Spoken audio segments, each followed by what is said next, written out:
Welcome to this special Italian wine podcast broadcast. This episode is a recording off Clubhouse, the popular drop-in audio chat. This Clubhouse session was taken from the Wine Business Club and Italian Wine Club. Listen in as wine lovers and experts alike engage in some great conversation on a range of topics in wine. If you enjoy listening, please consider donating through ItalianWinePodcast.com. Any amount helps cover equipment, production, and publication costs. And remember to subscribe and rate our show wherever you tune in. Okay, okie dokie. Hello, everybody. My name's Stevie Kim, and this is actually, we haven't done this in a long time. This is actually the wine business. I was about to say Italian Wine Club, but this is actually the Wine Business Club of Clubhouse. We haven't done this in a while because we used to run 2 rooms, Italian wine, which we still have been doing very consistently since February, every week, and sometimes a couple of times a week. And then on Wednesdays, we used to do the wine business room. And then, COVID situation got a little bit better and we ran out of time. But actually, we used to do this wine business room during daytime and was hugely popular. We did a couple of times China, Japan, Korea. I think Japan Wine Business Room was the most popular one, and it's still running on the Italian Wine Podcast as replay. So this time, we've decided to do kind of a revisit of a room we did before. It was Africa Wine Market. And I'm here with Temi. Ciao, Temi. His name is Temitope Akintola. How do you pronounce that? I don't want to muck it up. Okay, so it's Temitope Akintola. Temitope Akintola? Yeah. How do the Italians say that? Temi. They just keep it simple. They just keep it simple. So Temi, I've known him for some time. He just walked into the room. We're in Verona today. He popped by, which we're so grateful because a lot has happened since last time we've spoken to each other. But Temi, I've met him when he was actually a student. He was a graduate student at Bologna Business School. And he actually came to do a special project with us, with the Vinitaly International Group, as one of the marketing projects. What did you do? I can't remember. It was the Wine to You and the online... Travel to wine, Vino to Travel to Vino. Yeah, it was that one. Fantastic. Yeah, that was actually a really, really good project. It was. We had a lot of good pointers to that one. Yeah. Yeah, it was actually very good at the time, yeah. So now Temi has actually been working is the big boss in Zonin now. I didn't even know. Tell us the developments, what you're doing at Zonin now. So Temi now is responsible for the African market, as always, and also the Mediterranean market. So all the market that lies from France down to Malta, aside from Italy. What? Aside from Italy. Yeah, because, those markets have something very similar to Africa, and that's what many people don't know. So that's very interesting. It is interesting. So there's a lot of similarities with the business in Africa. If you want to do something in the French African markets, then you have to have some connection to France, because most of the things trickle down. So I'm responsible for the business from the Mediterranean down all the way to Africa. I'm also responsible for the e-commerce segment in our business. What does that mean, e-commerce? So you know that... For the entire company? No. So what happens is Zonin has its subsidiary companies, and I just sit here in Gambella and try to understand the strategy for the e-commerce business. So we develop the strategies together with the area managers and also with my senior managers, and we just launch it. Basically, that's what it's about. And how big is your e-commerce team in-house? In-house. Now, I think our strategy is to make sure that everybody participates, every sales manager participates to the e-commerce team. So it's not a one-man show, it's everybody's show. Yeah. The world is going E, and the business is also going E. So we need to be right there. Zonin, we're leaders. So we need to lead that space as well and get our strong foot in the door. So that's what we're doing with that. Oh my goodness. So Temi, let's do this. My colleague, Richard, he's a new entry. You haven't met him yet. It's a Scott dude. He actually did a small recap of what we discussed last year. Okay. Last year we also had your friend Tinashe. Yes.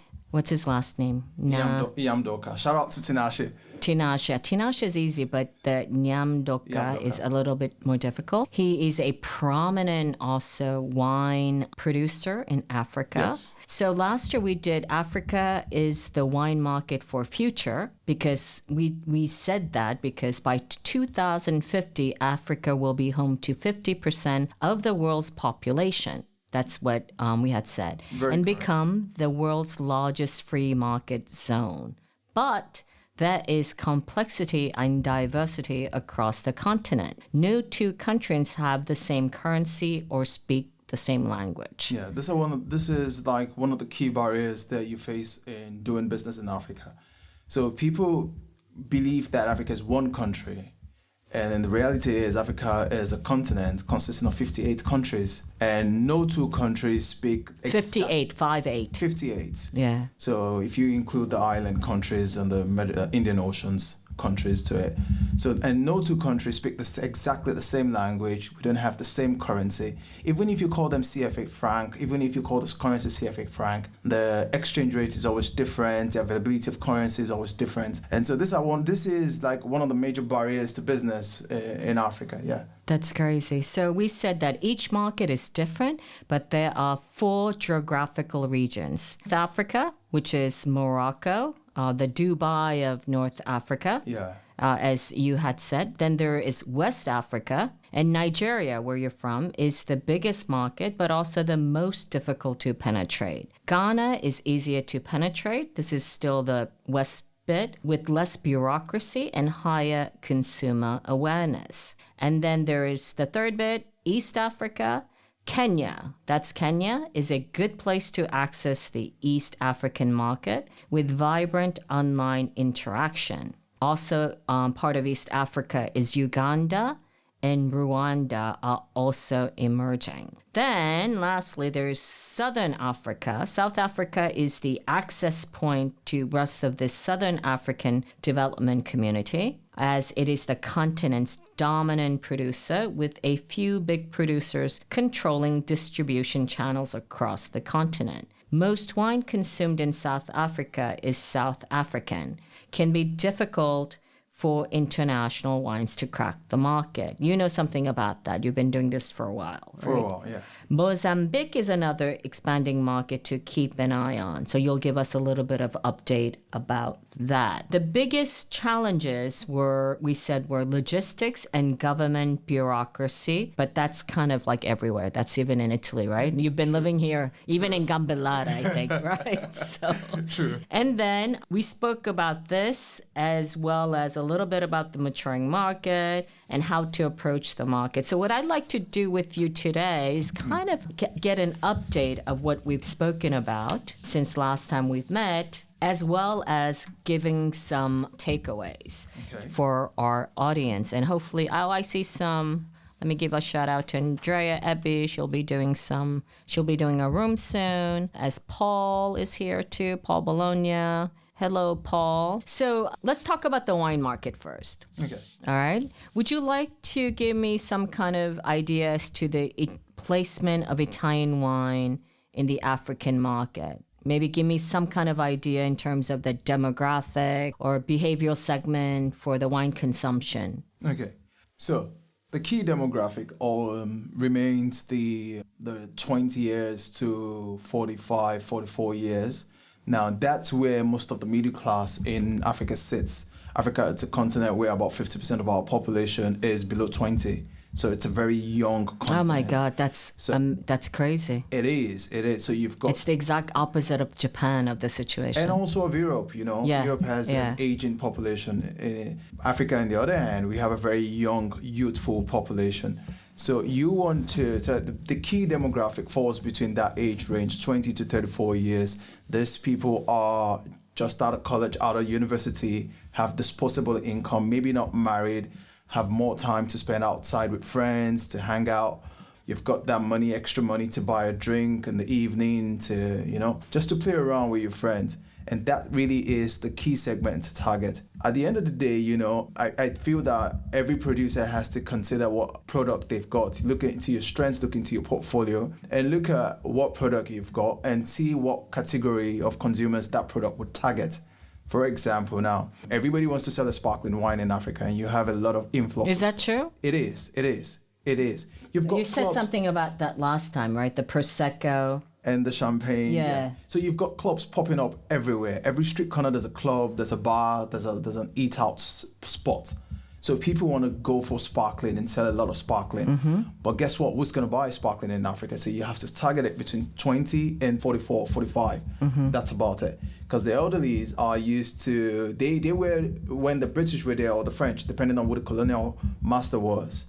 So they used to drink a pot wine. If you're from Portugal, if you were colonized by the Portuguese, Angola, pot is huge. Mm-hmm. If you're from the French-speaking African countries, you want to drink a Bordeaux or a Burgundy. So depending on where exactly. So there is a historic consumption pattern based on the colonialism. It is very much tied to the colonial, so the historical part remains. Right. But especially now, this affects more people in their 50s and upward, 50s, 60s, 70s, that generation. Now, my generation. Old people like me. I'm not going to use old for you. So. Thanks, Temi. Okay, we can still be friends. Exactly. Okay. But my generation really does not really care about that. We open to trying new things. Italy never colonized anybody. So that's something to be worried about.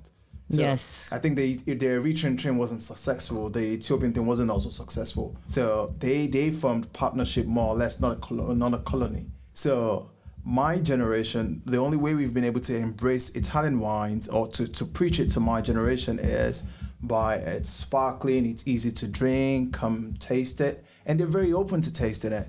They're very open to trying new things because my generation, we always are very open to trying things. And that's the demographic that I would advise anybody from Italy, that you don't do a Burgundy, you don't do a Bordeaux, you don't have that style of wine to focus on. So that's the demographic to actually target with a wine. That's easier to be said and done, right? How do you target that? That's everybody's like wet dream, right? 20 to 45 range. How do you target? How have you targeted that specific market? No, that's I know. You don't want to give away your trade secrets. Yeah, exactly. You still want to have a job tomorrow. That's my competitive advantage. Okay.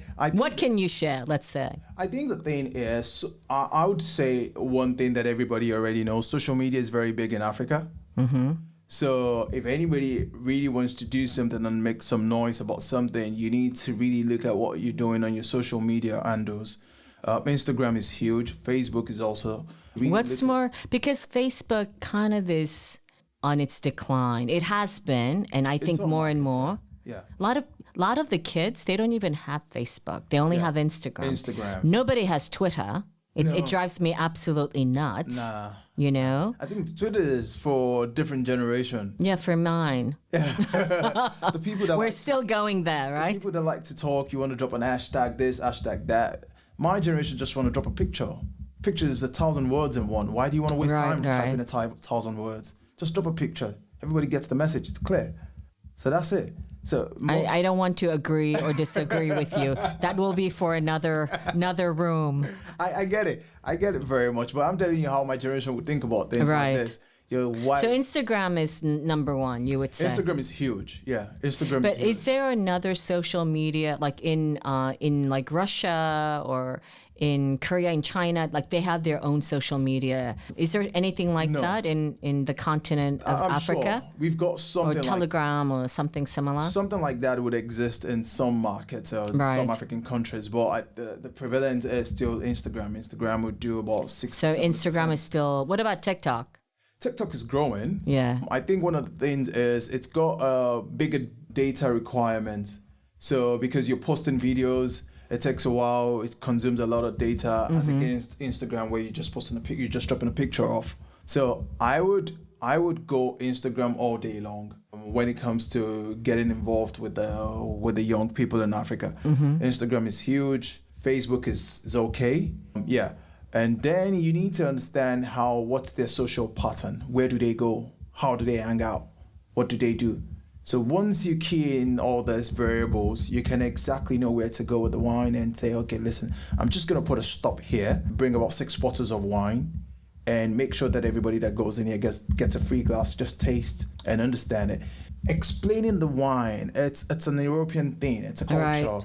It's an European culture that I really don't think many Africans gravitate to, except for the people from French Africa, because of the ties with France, and they've seen their parents talk about wine for many years. Right. Like the presentation. Exactly. The whole dress rehearsal. The whole dress rehearsal, and even in South Africa, I think it's fading off. So people right now are just, let me taste the wine, and then I decide how I feel about the wine. So you don't want to waste your time with the descriptors, the aromatic flavors. No. I want to talk about that only when I see that you have a good knowledge of the wine. Mm-hmm. So if you've tasted it and you like it, then let's talk about it. I don't want that to be the first food I'm going to put on the door. So let you taste it first, and then like it and tell me, Temi, I have a sensation of, I'm like, yes, let's talk about it now. Right. But not to just come and bore you about, it's cherries, it's toasted, it's coffee, it's aged, it's old. Guess what? You don't give a shit, basically. While I was at Bologna, we had this wine tasting course of red wine, and the professor was like, strawberries, frutti di bosco. Right. I'm from Africa. Yeah. What is frutti di bosco? What is that? It's like gooseberry, they use gooseberry. It drives me nuts. It's very, very English. What is that? What is kiwi? Yeah. They don't grow in Africa. Right. So it's best to just keep it to taste first. Right. What do you feel? Then you tell me what you feel, and then we can talk about it. What's the sensation you have? How is it on your palate? But just to give me an idea, when your first approach to the Africa wine market, let's say you have a group of young people in front of you from 20s, 30s. They taste wine for the first time. What is their reaction? What do they say? What comes out of their mouth? Give me an example. Okay. So I think starting at the company, it was one of the mistakes that I made, but that was 5 years ago. Okay. Oh yeah, you're an old man now. You're wisdom. That was 5 years ago. So I'm going through a group of young Africans, and I was taking about Politecnico di Passo. Yeah. Now they tasted it and I go, ew. And the thing was, you're introducing people that had not tasted that style of wine before to them, and you go with a wine that has so much tannins, so much body, so much structure to them. And what about alcohol? Alcohol is fine. Okay. Alcohol is fine. Most of the African communities, including my family, we are local producers of gin and of spirits. Okay. So we have no problems consuming high alcohol. Right. We have no problems with that. But then it's always about the palate. So most parts of Africa have more of a sugary taste. So we've got that sugary tongue. So we like to taste sweet things. Less tannins. Right. Less acidic. Yeah. Less tannins. More, you want something that just opens up their lips, starts from the tip of the tongue, where they can actually feel the sugar in it. And that's why you would see that some companies, I'm not going to mention name now, do a lot of volume with Lambrusco in Africa. Mm-hmm.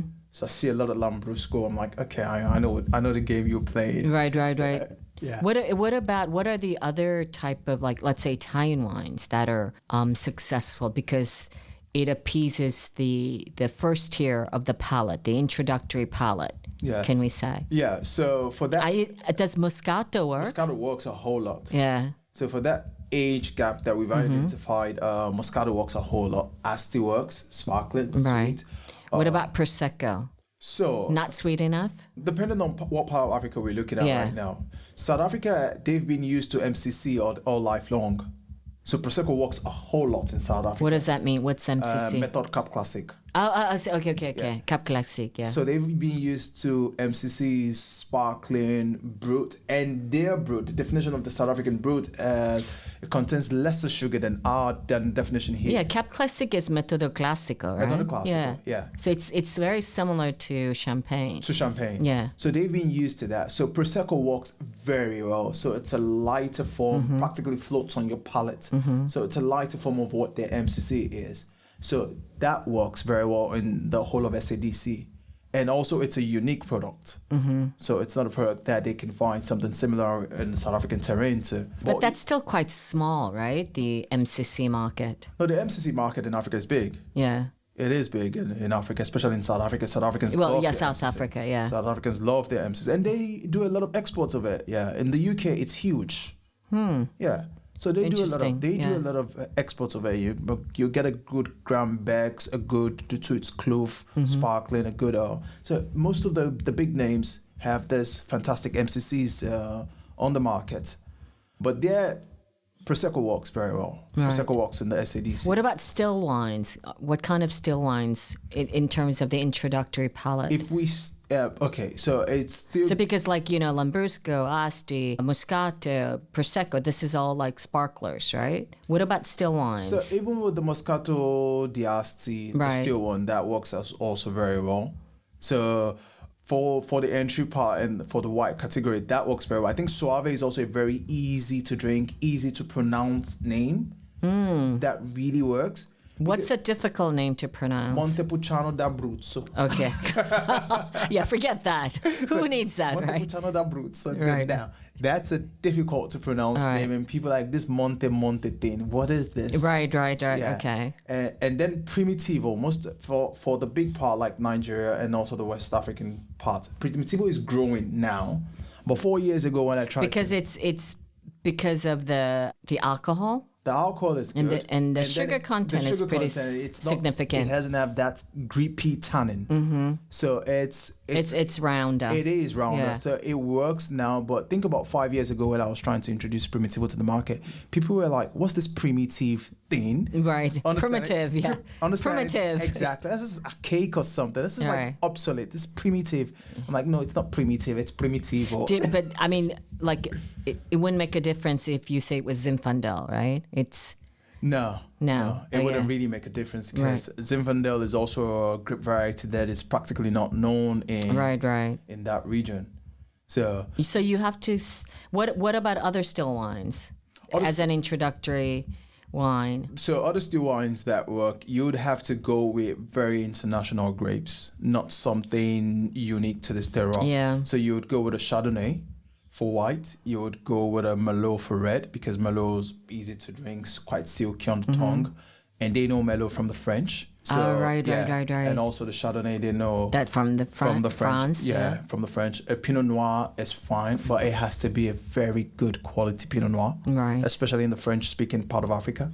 So because they would keep comparing it to the Pinot Noir from France. What about Beaujolais, the Gamay? Beaujolais, those wines used to work. They're not the wines in focus now. You would have a demography that's practically going out of the way, and you're trying to bring an old wine back to them. So I don't know what's the plan. Holy crap! I have like 24 questions. We've only done one question so far. Okay, let's move along. Okay. So, which African countries import the most Italian wines? Now that's a tricky one. If we go by the stats in the book, I would argue Kenya. It's got the biggest Italian community in Africa, and all the Italians have this restaurant here, restaurant there. So it's very open to Italian wines. Now the problem you've got with Kenya is practically every Italian restaurant owner imports their wines themselves. I see. So they get the pasta, they get the cheese, they get the tomatoes, and then they put a few cases of the wine, a pallet here, a pallet there. Right. So they're like each restaurant owners are everyone. So you've got 1,000,001 importers of wine. So Italian wine is significant, it has a very good distribution. It is. But it's like all moms and pops operation. If you go to even the gelaterias in Nairobi, you would find one Italian wine, 5 different SKUs on the shelf. Right. But then it's moms and pops bringing it right from everywhere. Right. If you're from Emilia Romagna, you're bringing a Lambrusco, and if you're from Veneto, you're bringing a Prosecco and a Valpolicella Ripasso and an Amarone. So then, which is the next country? Maybe more structure. Yeah, in terms of distribution or. So I would go with South Africa. Africa is South big. Africa. Yeah, it's big with imports for Italian wines. But then you could count practically 5 SKUs and the rest is practically nothing. So you could only count like 5 cultivars that work or that has a good penetration and the rest is nothing. So, but if you want to see a market where you have everything on it, it would be Ghana. So Oh, really? Ghana is extremely structured when it comes to the importation, and you've got very good penetration there. It's easy. The market entry is quite easy. It's quite straightforward. So yeah, that's one market that I'm very happy with. Okay. So we spoke a little bit about the language barrier, Yeah. especially on the Italian labels. Are there requirements for like translation in various countries, and how does the language impact sales? So yes, most of the markets have a body in charge of alcohol in Africa. So most markets has. Kenya has the SGS, Nigeria has the NAFDAC, Ghana has the FDA. So most of these markets have this bodies. Cameroon also has the SGS. And what they do is they make sure that... What's the SGS? Sorry. Societe Generale something. It's just the acronym for a controlling body that controls the imports of alcohol. FDA is the Food and Drug. NAFDAC is the National Authorities of Food and Drug. So everything has to do with food or drugs. And then there's the alcohol. So SGS works with the government in Kenya, in Uganda. So they're like the regulating bodies. They are external regulators. SGS is external. For the rest, So it's not governmental. It's not governmental, but they have a contract with the government of those countries. Yeah. Okay. But for NAFDAC and FDA, those are governmental in country. Where do people go to find out about these regulating bodies? I think you just have to first find a partner. Yeah, it's difficult, right? Yeah, so just get a partner first, and then your partner would walk you through the process. So you say partner just very, very easily. What does that mean, partner? Okay. So for me, and for my company, we have a culture where we don't have distributors. We have partners. We build a partnership. Right. That's our motto. That's what we do. So I call what every other company would call a distributor or a partner. So a partner would be a local in that country that understands the wine business and all the bureaucracy involved.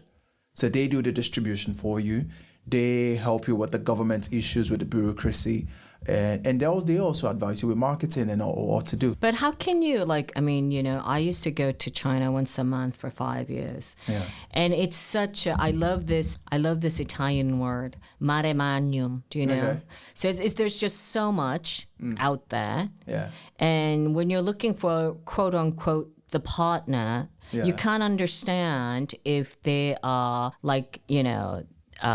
someone who cleans your home or they're the president of the republic. Like you can't tell the difference, right? Like, so how do you navigate through finding the right partner? Like what are kind of the red flags that we should look for? I just advise that first get a business plan from whoever you want to partner with. On the business plan, ask him to put the names of other wineries that he represents on the market.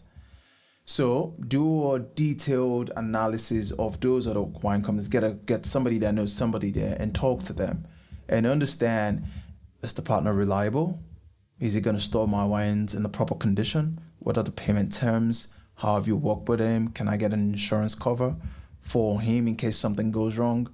So these are the steps that I just do a proper due diligence.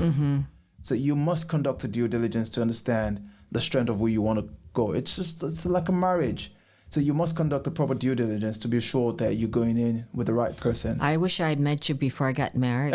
I would have done some proper due diligence. No, you must get that going, or else you stand a risk of investing with somebody that's going to disappear the next day. You stand a risk of we don't have. You know what? That's the thing, and I got burnt so many times in China because of that. Yeah. Because I feel like was a friend of a friend of a friend, and they have enough. some track record, but then after 2 months they literally fucking disappear. It's not enough to be a friend of a friend of a friend of a friend. Yeah, it's not enough, especially in Africa. I think most of the countries, aside from South Africa, you don't have anything like a codice fiscale or your tax code, your person code, your SSN number. So you don't have that. So there's no way you're going to track somebody with an SSN number or a fiscal code or anything. So you need to get that due diligence done. Don't worry about getting to the market there's no fast. like codice fiscale. No, you don't. Aside from maybe South Africa and Ghana and maybe Kenya as well. So there's really no monetary body. There's nothing to. So how does the government? I mean, excuse my ignorance. You know, this is why I've asked you to come back. Yeah. But how do they track people's taxes if there's no like tax code? So we've got tax codes, okay, but then most of the taxes are done directly from the company. So if you work for a company, they pay the tax on your behalf. So not individual. It's more corporate taxes. More corporate taxes. So they pay the tax on your behalf, and you walk home. So oh my God, I never knew that. If you need to travel or do something personal, you could go to your HR from your company and ask for your tax papers. And then they produce something for you and say, okay, we're covering your taxes for you. And that's not unique to the whole of Africa. Again, please, Africa is 58 countries. But I'd seen this go around in many countries. We have business in. Yeah. I had no idea, even if that was like possible. No, it is possible. It is. So there's a lot of corporate tax going on. And what people have got is something called like a national identification number what's the control on this? Right. So it is quite difficult once you fall into the hand of the wrong person to recover everything. It is. It sounds pretty scary. But listen, it is what it is, right? Listen, what is the pricing scenario?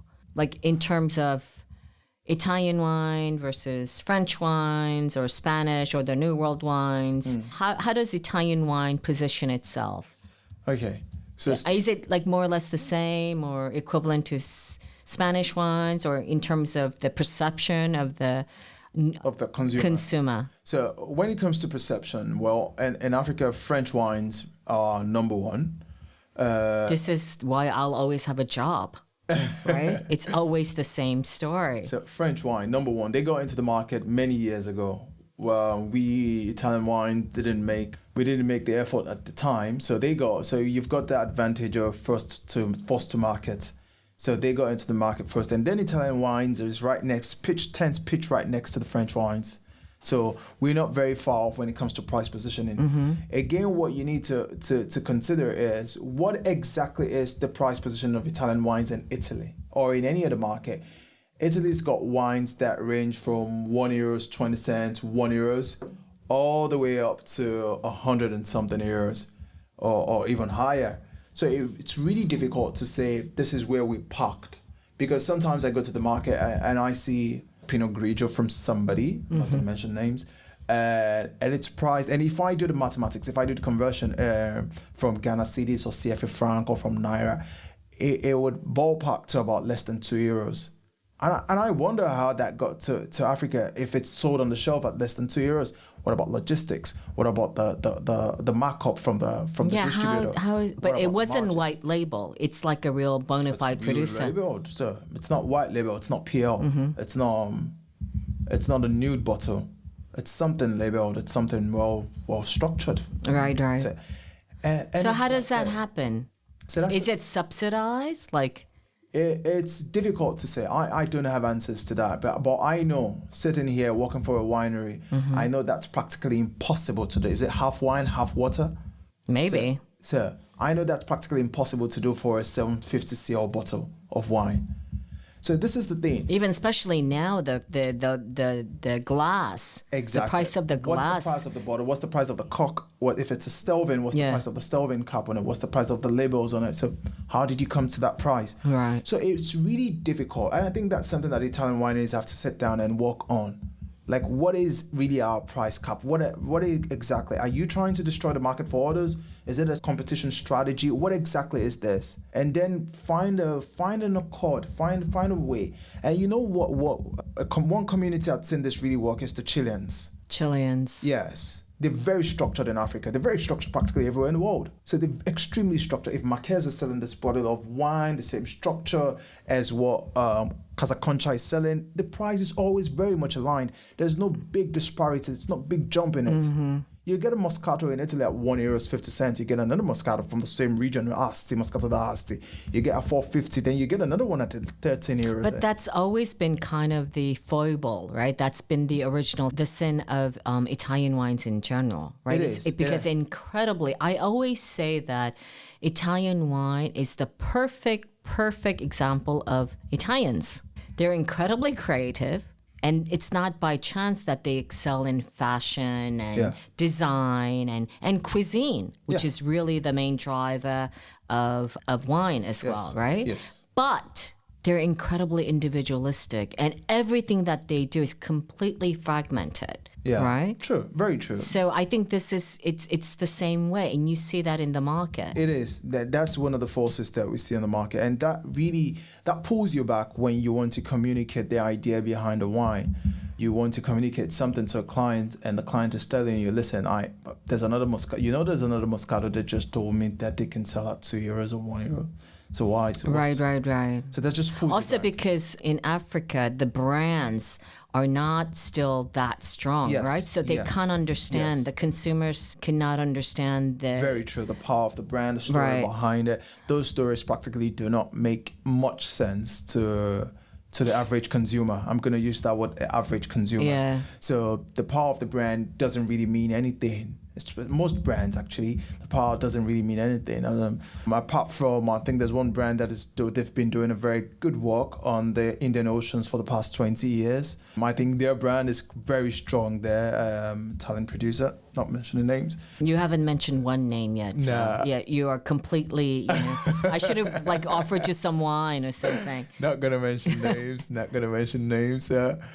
But I've seen some brands actually try to get on the market and build a brand, and caps off to them. Great job trying to build a brand on that market. Great job. They don't have the volumes, obviously. I know that because I see the records, but I encourage what they're doing. So I'll encourage anybody, if you want to go there, just get that mindset of building a brand, because you're not going to make money. You're not going to make money if you want to do what every other person is doing. You're not going to make money. How could Italian wines, we can never be as competitive as the South African wines in Africa. Let's understand that. Yeah, of course. So why are you trying to make something similar? Why are you trying to fight with them on pricing? Right. So you're playing a losing battle. You're gonna lose that battle. So okay, let's go to something a little bit lighter. Okay. What about what kind of trends? What are the developing trends that the Italian wine producers can leverage for the market right now in Africa? And if you can give me, out of these 4 different areas, which are the kind of the more, I'm not saying cash cow area, but where do you see the growth, opportunities for growth, and which area? Okay.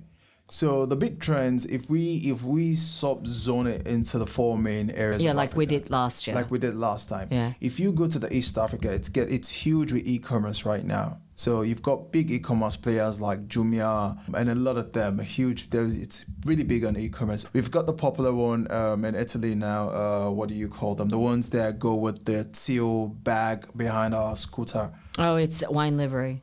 Not wine livery. They do more food. Just Eat? No. Just Eat? Not Just Eat. There's a new Deliveroo? one. No, Glovo. Glovo. I use all of them, as you can see. I'm an expert.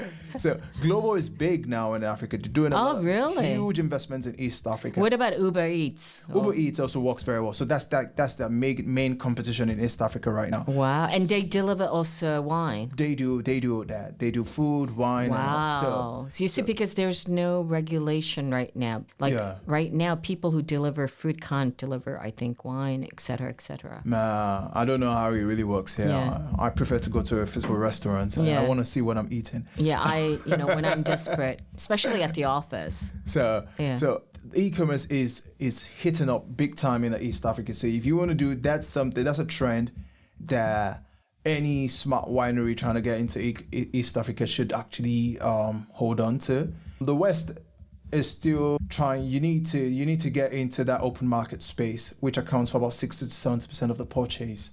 So you need to find somebody that can get your foot into that door. So the West Africa is still the most significant player. It's still the wild West. Yeah. So it's still huge. It's still big. It's still It's still the monster in the room. Right. So, but then 60 to 70% of it, it's not regular trade. You can call it on trade, you can call it off trade. It's called the open market trade. And that's where the volume is. Right. So you need to find somebody that can get you on that train. And the train already left though. But if somebody already is in there, you need to find somebody that can just lump you in and get you moving on that train. SADC for the Southern Africa, I think the biggest thing right now is I see a lot of South African wineries partner with Italian wineries. Mm-hmm. They're doing this also with a lot of French wineries. I know Ken Foresta, I'm giving you a name now, right? Yeah. Because it's not Italian. Because it's not Italian. And then my friends. Yeah. Ken Foresta is now owned by Advini, France.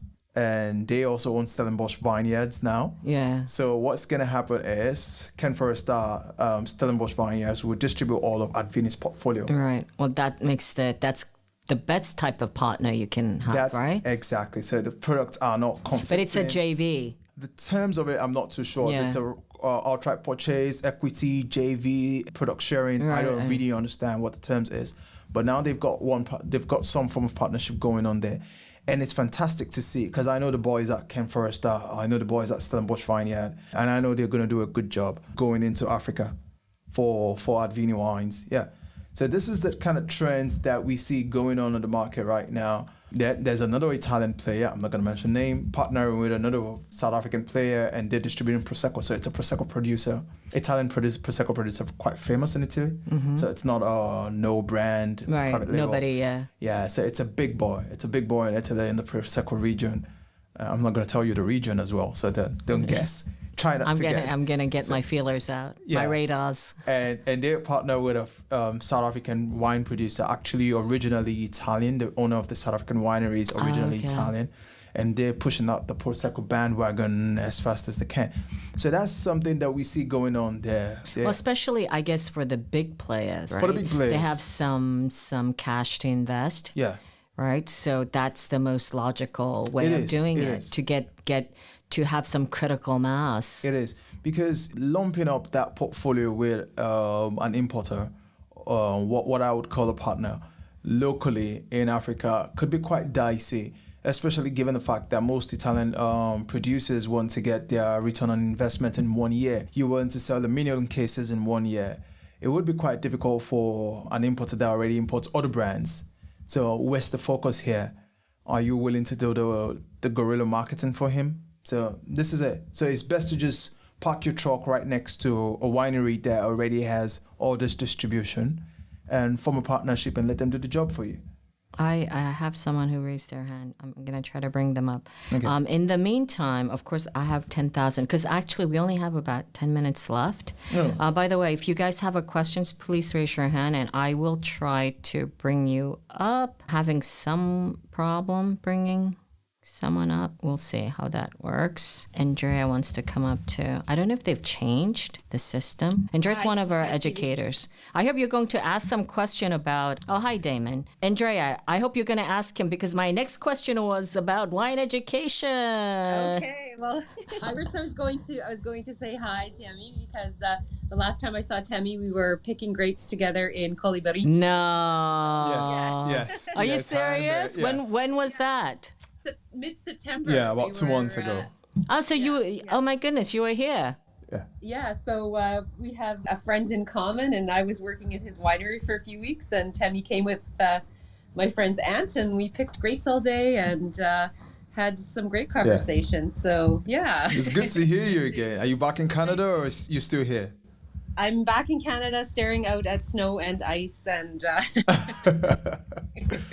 winter is here. Oh, well, that's the perks of being in Italy. But yeah, no, I was actually, Stevie's exactly right about what I was going to ask. I was really curious about how you see, what you see the role of wine education being in the sort of entry into those markets in Africa.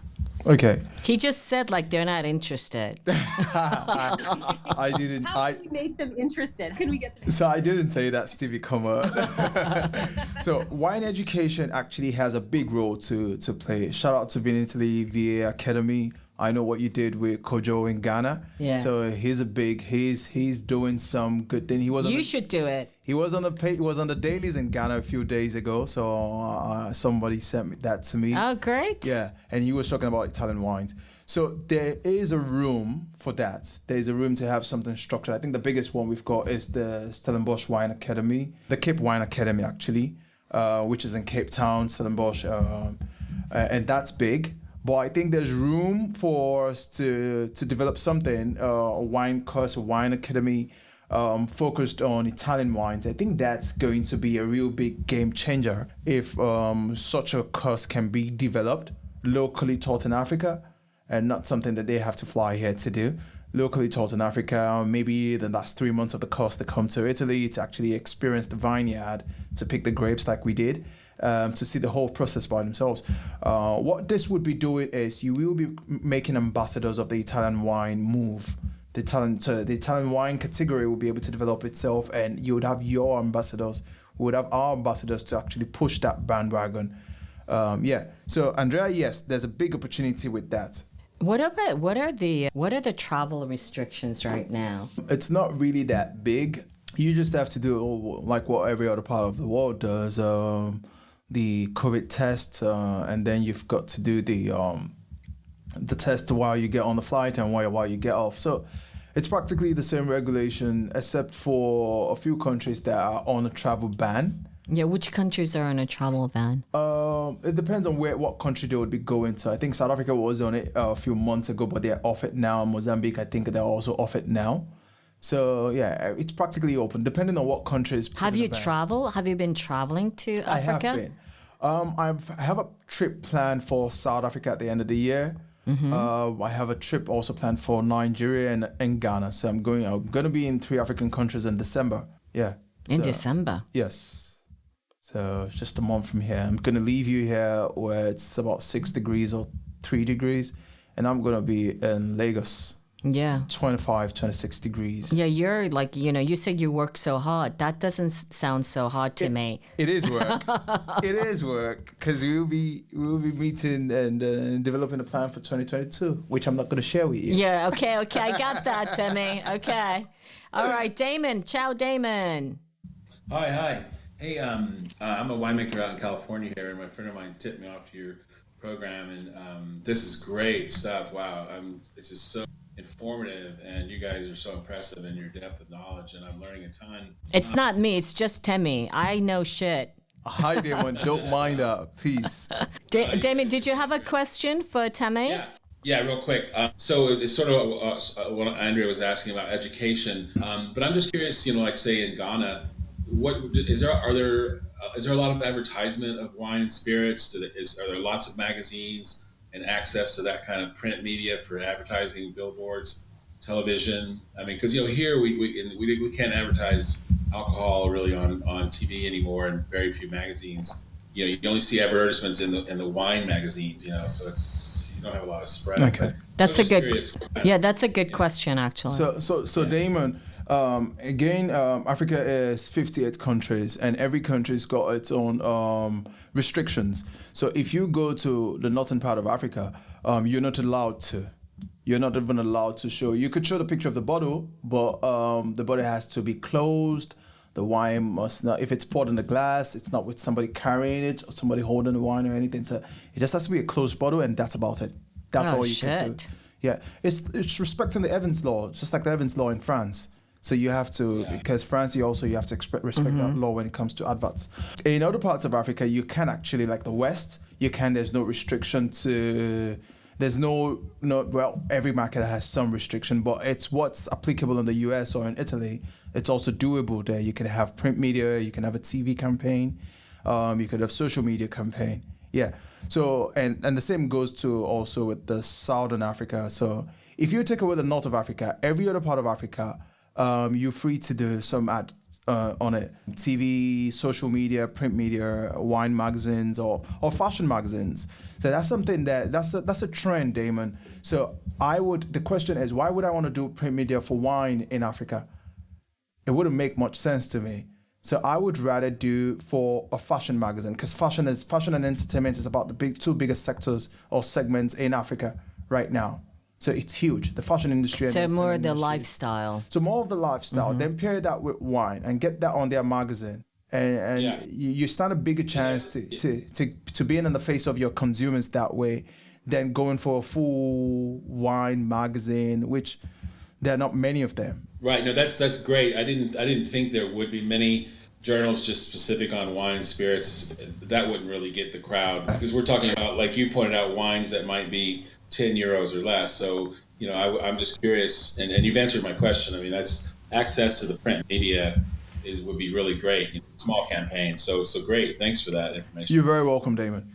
I want to follow up on Damon's question. Yes. What about wine influences? Are there wine influences in Africa? Yeah. How do you find them, first of all? So you've got some. The first place where I would go is South Africa is a market open to wine influencers, due to the good work that the Cape Wine Academy has done. Shout out to Tinashe again. That's a big wine influencer. Yeah, Tinashe. Yeah, so he Tinashe seems to does- like the big guy. Yeah, he does a lot of wine. He's a very social guy. So he Yeah, has I'd a lot- love to. I was looking for his wine, but I couldn't really get access. He's got good distribution in the US. I think he's got distribution now also in the UK. But not here, I don't think. In Italy, I'm not sure. But we could find out from him, yeah. So Tinashe has this crew of guys that are sommeliers. He's also a sommelier. They have a very big hold on that influencers community in South Africa. But I'm going to just bulk it. I'm just going to park it there. If I really want to do wine influencers or influencers, I'm not going to go for wine influencers. The same thing like the magazine thing. Right. Yeah, I'm just going to go for people. You'll just go for Chiara Ferragni. Yeah, exactly. It's what Chiara Ferragni. Yeah, it's exactly what she does. So just go for someone big in entertainment scene, or a chef on the food scene, Right. Which is also big. Which is also big in Africa. It's huge in Africa. So just go for somebody big in fashion or in the movie industry or something, and let them influence the wine for you. To me, that makes a whole lot more sense than sticking it to somebody that's just known for wines. So what about I can take one more question from the audience if they want to come up. What about COVID? How did it affect, was it really bad? How did it affect especially the wine business, and then wine business specifically? Has it changed here, in let's say the quote unquote the Western world? Yeah. E-commerce has accelerated. Yeah. Exponentially. Right? I started an e-commerce business in wine, unfortunately, as you know, many, many years ago, but it was too early. This is always what happens. How did it affect the Africa wine market? So COVID was bad. I think it was a very bad thing that happened. It did push the business back a few years. 2019 was a great year at the start of it before COVID. It was a year that we had a lot of plans. The whole industry had a lot of plans.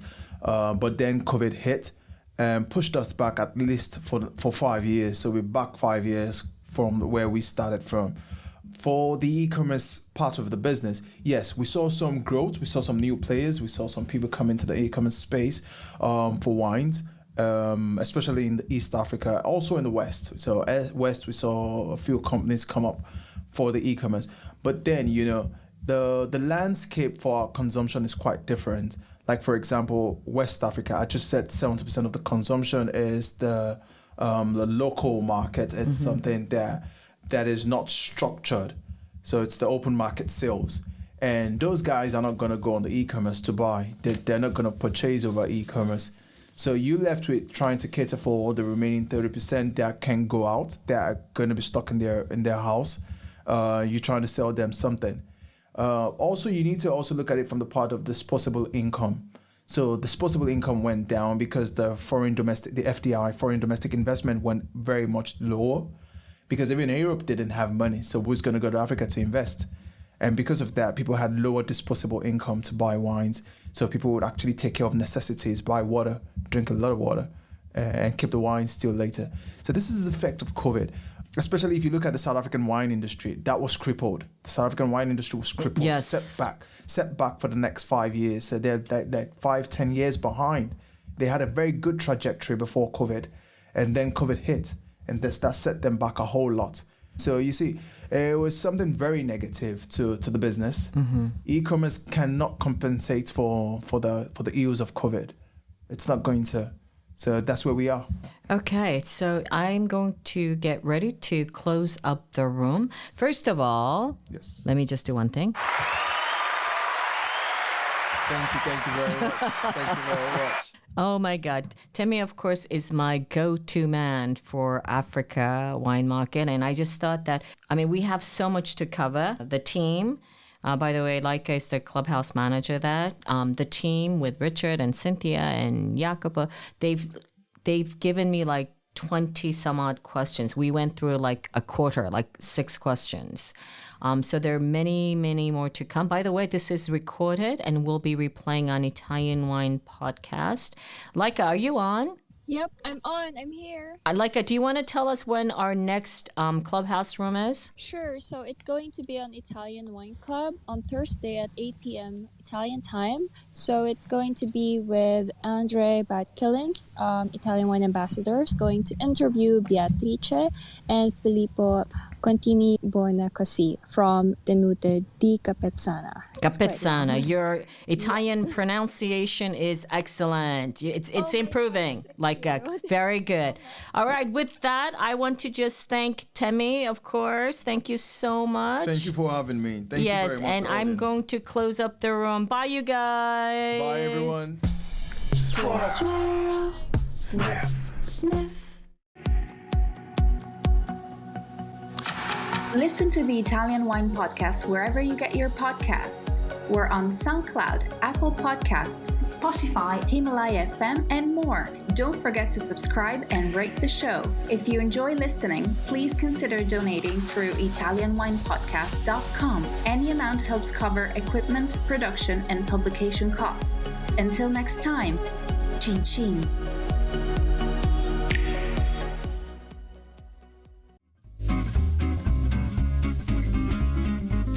Hi everybody! Italian Wine Podcast celebrates its 4th anniversary this year, and we all love the great content they put out every day. Chin Chin with Italian wine people has become a big part of our day, and the team in Verona needs to feel our love. Producing the show is not easy, folks. Herding all those hosts, getting the interviews, dropping the Clubhouse recordings, not to mention editing all the material. Let's give them a tangible fan hug with a contribution to all their costs. Head to ItalianWinePodcast.com and click donate to show your love.